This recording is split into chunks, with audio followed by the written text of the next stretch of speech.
Hello अस्सलाम वालेकुम, welcome back to my new video. और इस वीडियो में बताऊंगा secret tips and ties and change of circumstances to go to USA.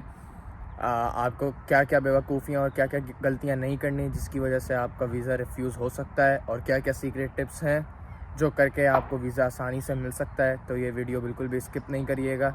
इसमें मैं आपको ऐसी ऐसी बातें बताऊँगा जो आप पैसे दे के अपने पैसे खर्च करके ये बातें आपको सुनने को मिलती हैं, और इन गलतियों से आपको कैसा बचना है ये भी मैं बताऊंगा। तो चलते हैं वीडियो की तरफ बिना किसी देर के, लेट्स गो। तो मैं बात करता हूँ B1 B2 वीज़े की, जो कि सिर्फ इंटरव्यू बेस्ड वीज़ा है और इसमें कोई डॉक्यूमेंट्स नहीं चाहिए होते, सिर्फ आपके पासपोर्ट और DS-160 फॉर्म के कंफर्मेशन पेज के अलावा। तो बस ये सारी चीज़ें रिक्वायर्ड हैं B1 B2 के लिए, और ये पूरा इंटरव्यू बेस्ड क्वेश्चन है। जैसे कि अगर आपसे ऑफिसर 1 to 10 क्वेश्चन पूछता है, तो वो जो आपसे 10, किसी से 5, किसी से 7, जिससे भी जितने क्वेश्चन पूछ रहे हैं, तो उसके पीछे एक साइंस है, उसके पीछे एक रीज़न है। वो आपसे ऐसे सवाल क्या बोलते हैं उठा के नहीं पूछ लेगा, उसका मकसद होता है। तो उस हर सवाल का मकसद क्या होता है और इसको कैसे हैंडल करना है, ये सब अभी मैं आपको बताता हूँ इस वीडियो में। सबसे इम्पॉर्टेंट चीज़ जो मैं आपको बताऊं, जो ऑफिसर आपके अंदर देखता है, वो ये देखता है कि आपके टाइज कितने स्ट्रॉन्ग है अपनी कंट्री के साथ।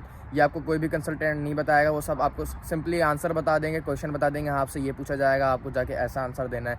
लेकिन मैं आपको समझाता हूँ सबसे इम्पॉर्टेंट थिंग जो है टाइज आपका अपनी कंट्री के साथ कैसे है, वीज़ा ऑफिसर आपका वो देखता है। टाइज, अच्छा टाइज क्या होते हैं मैं भी आप लोगों को टाइज भी समझा देता हूँ। आपका रिलेशन, आपकी बाउंडिंग अपनी ओन कंट्री के साथ, जैसे आप बांग्लादेश से, इंडिया से, पाकिस्तान से हैं, तो आपका अपना रिलेशनशिप कैसा है आपकी कंट्री में, उसको कहते हैं टाइज। तो ऑफिसर सबसे ज़्यादा जो ध्यान देता है वो टाइज पे देता है।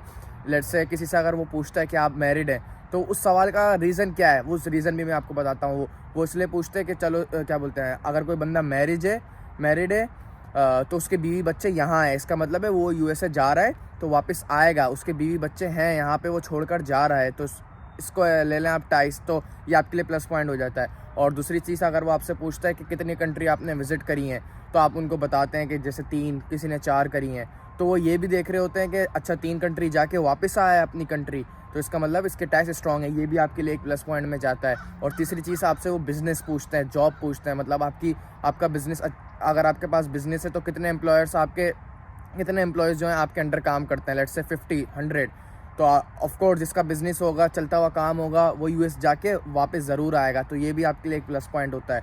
एक और क्वेश्चन मैं आपको बता देता हूँ। लेट्स से अगर वो आपसे पूछता है कि आपकी जॉब के बारे में, अब हर किसी का तो बिज़नेस नहीं है, जॉब का भी है किसी का, तो वो जॉब का पूछता है कि आपकी जॉब इतनी एफिशिएंट है कि कंपनी को आपकी नीड है, आप अगर छोड़ के जाएं तो कंपनी को फ़र्क पड़ता है, तो ये भी आपकी टाइस शो कराता है, अच्छे रिलेशनशिप अपनी कंट्री के साथ शो कराता है। तो ये सब क्राइटेरिया भी आप ज़रूर देखें, इस पर भी ज़रा ध्यान दें कि आप अपनी कंट्री, जो भी वो आपको क्वेश्चन करें तो उसका पहले से प्रिपेयर करके रखें, और दिमाग में एक चीज़ रखें कि ऑफिसर आपके टाइज देख रहा है, आपके रिलेशनशिप, आपकी बाउंडिंग अपनी कंट्री के साथ देख रहा है। इन सब सवालात के पीछे यही रीज़न है, यही रीज़न जो आपको कोई भी नहीं बताएगा, वो यही रीज़न है कि अगर वो आपसे पूछता है आप मैरिड हैं, आपने कितनी कंट्री विज़िट करी हैं, और आपका बिज़नेस है, या आप यहाँ पे क्या कर रहे हैं, जॉब करते हैं, बिज़नेस करते हैं, वो इन सब के पीछे यही रीज़न होता है कि यार ये यूएस जाके डम नहीं होगा, ये यूएस जाके वापस आएगा, क्योंकि इसके बीवी बच्चे यहाँ हैं, क्योंकि इसका बिज़नेस यहाँ है, एटसेट्रा एटसेट्रा।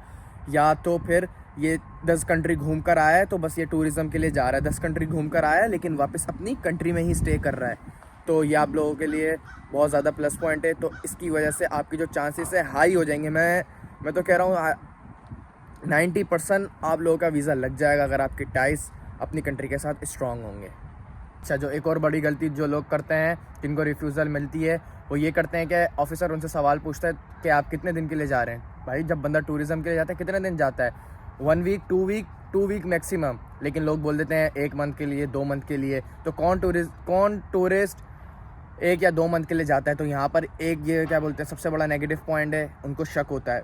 और दूसरा ये होता है कि वो ऑफिसर आपसे पूछता है, अच्छा आप यूएसए तो बहुत बड़ा, यूएसए की कौन कौन से स्टेट आप विज़िट करेंगे और आप इंटरेस्टेड हैं? तो लोग बोल देते हैं सही है Los Angeles, Las Vegas, New York, सही है, 3 या 4 स्टेट किसी ने बोल दी।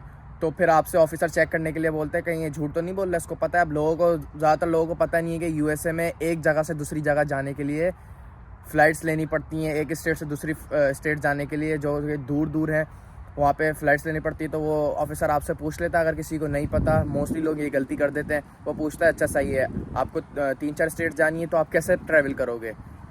तो लोग बोल देते हैं हम तो ट्रेन में चले आएंगे, हम तो बस में चले आएंगे। लेकिन उन लोगों को ये नहीं पता कि यहाँ से 8-8 आवर्स 8-8 आवर्स जो पर स्टेट है, जो दूर दूर की स्टेट है 10 आवर्स, इतनी लंबी लंबी फ़्लाइट्स लेनी पड़ती हैं सिर्फ एक स्टेट चेंज करने के लिए।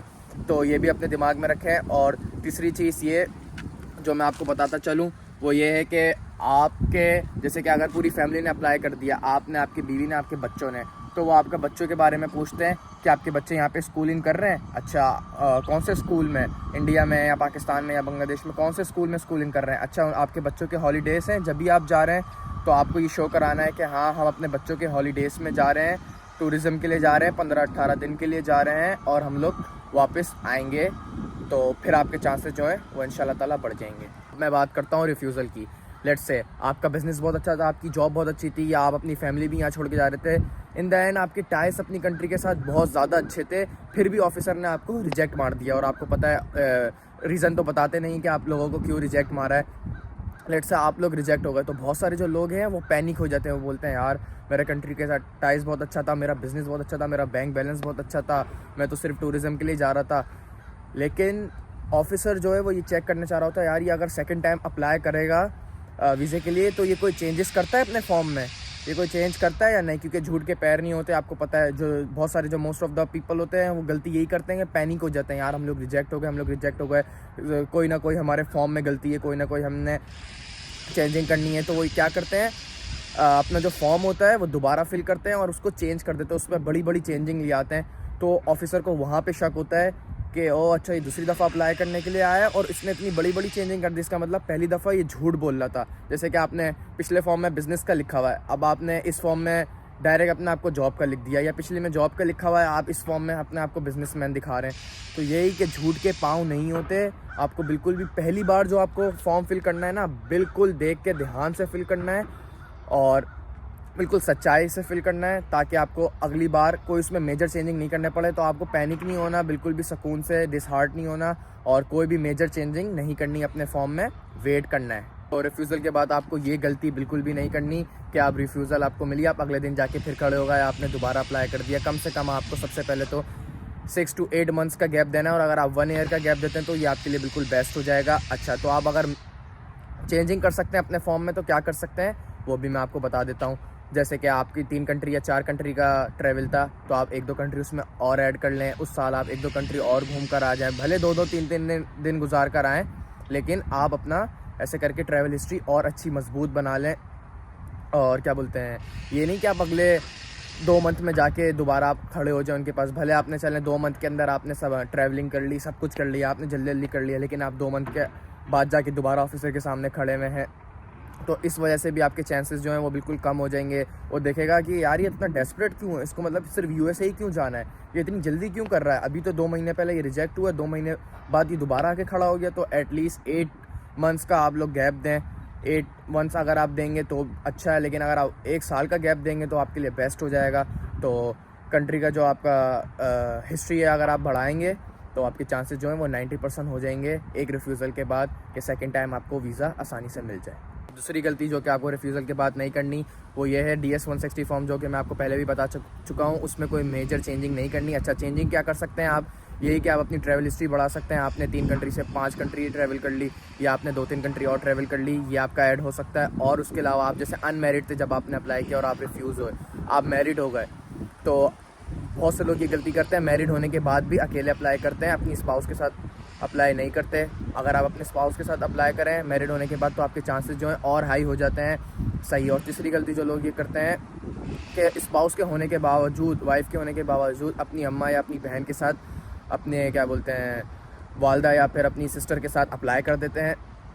तो आपको ऐसा बिल्कुल भी नहीं करना कि वो लोग ये सोचते हैं यार क्या बोलते हैं लड़की हैं इनकी वजह से मुझे वीज़ा मिल जाएगा, माँ है माँ की वजह से मुझे वीज़ा मिल जाएगा, या बहन है बहन की वजह से मुझे वीज़ा मिल जाएगा, मैं चले जाऊँगा ये लोग यहीं पे रह जाएंगे।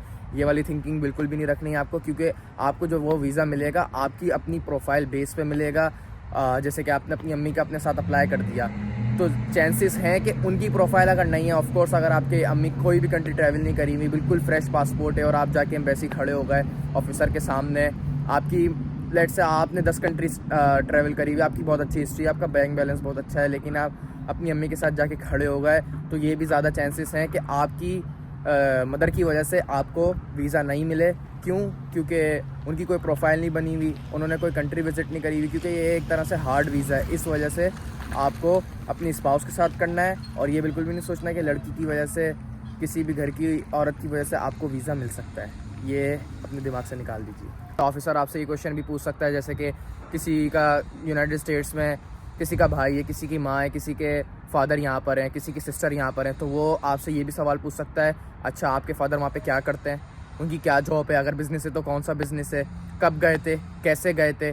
तो वो ये सब क्वेश्चन क्यों पूछ रहा होता है? वो आपकी टाइस देख रहा होता है। इन द एंड सारी बात घूम के पलट कर आती है टाइस। अगर आपने ये समझ लिया, मैं आपको गारंटी दे रहा हूँ, आपका वीज़ा है।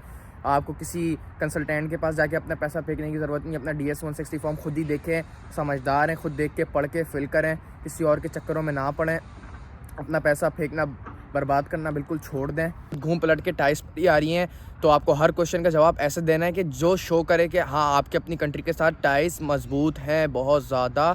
और उसके अलावा रिफ्यूज़ल के बाद चेंज ऑफ सर्कमटेंसेस, रिफ्यूज़ल के पास जाके 2 महीने बाद आपको खड़े नहीं हो जाना, और अपने DS-160 फॉर्म में कोई मेजर चेंजेस नहीं करनी। चेंजेस जो आप ये कर सकते हैं वो ये कर सकते हैं कि आप जैसे आपने 3 कंट्री का, मलेशिया, सिंगापुर, थाईलैंड, आपने 3 जगह करा हुआ, तो आप तो दुबई चले गए, सऊदी चले गए, तो आपने 2 कंट्री का और ज़्यादा ऐड कर दिया। बस ये चेंजेस हो सकती हैं। और अगर आप अनमेरिड थे और आपको रिफ्यूज़ल मिली है, लेकिन फिर आप मैरिड हो गए, लेट से 1 ईयर के अंदर आप मैरिड हो गए और आपने फिर दोबारा अप्लाई कर दिया, तो आपके चांसेस हाई हो जाते हैं, क्योंकि ये इनका क्राइटेरिया है। तो आपके चांसेस और ज़्यादा हाई हो सकते हैं। तो बात घूम पलट के दोबारा इस पे ही आती है, ties and change of circumstances after refusal.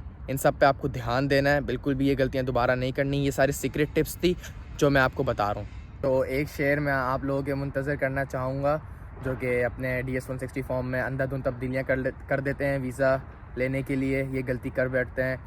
तो वो ये शेयर सुन के अपनी सिचुएशन को समझें और नहीं करना आपको ये गलती, ये समझें। ये शेर मैं आपके मुंतज़र करता हूँ।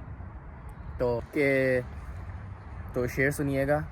झूठ बोला है तो उस पे कायम भी रहो ज़फ़र, झूठ बोला है तो उस पे कायम भी रहो ज़फ़र, आदमी को साहिब किरदार होना चाहिए।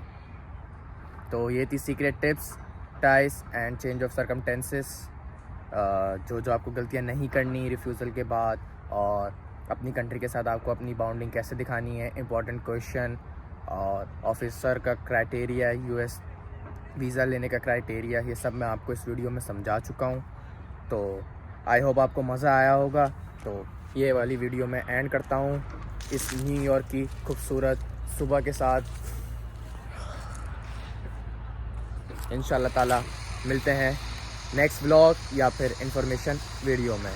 जब तक के लिए अल्लाह हाफ़िज़। Must like and subscribe and do comments कि आपको कैसी वीडियो नेक्स्ट मेरी चाहिए या व्लॉग चाहिए, जो भी है आप लोग मुझे बता दें। अल्लाह हाफ़िज़।